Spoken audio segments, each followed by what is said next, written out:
Hey, what's going on, fellas? I've got a 2008 Chevy Impala here, and I'm going to use this car to point out to you the location of the starter relay and the starter fuse. And I'm also going to go over some advanced troubleshooting with the starter and tell you about how everything is wired up from the ignition switch all the way to the starter.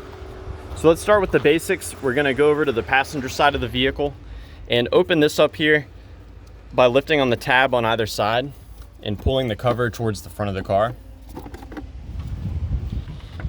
Now the starter relay is here, and when this relay energizes, it sends power to the starter through the starter fuse, which is that 40 amp J-case fuse right next to it.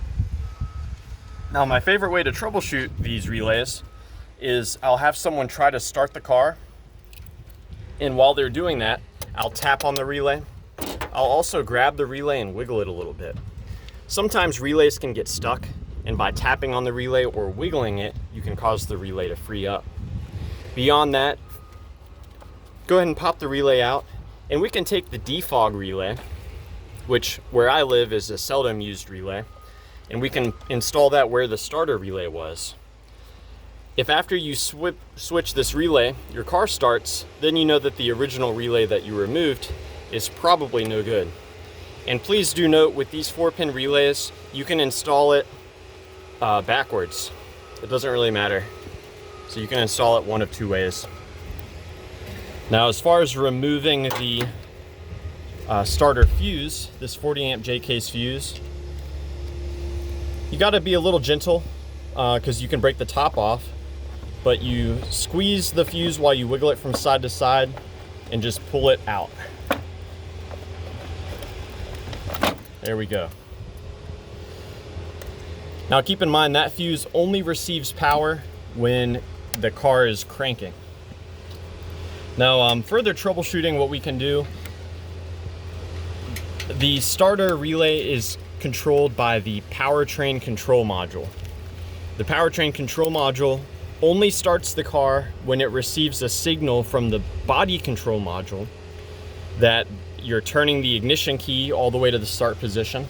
So yeah, the ignition key communicates, this ignition switch communicates with the body control module. And the powertrain control module also checks to make sure that the car is in park or in neutral. And if all of those conditions are met, including the anti-theft system, these cars have an anti-theft chip in the key.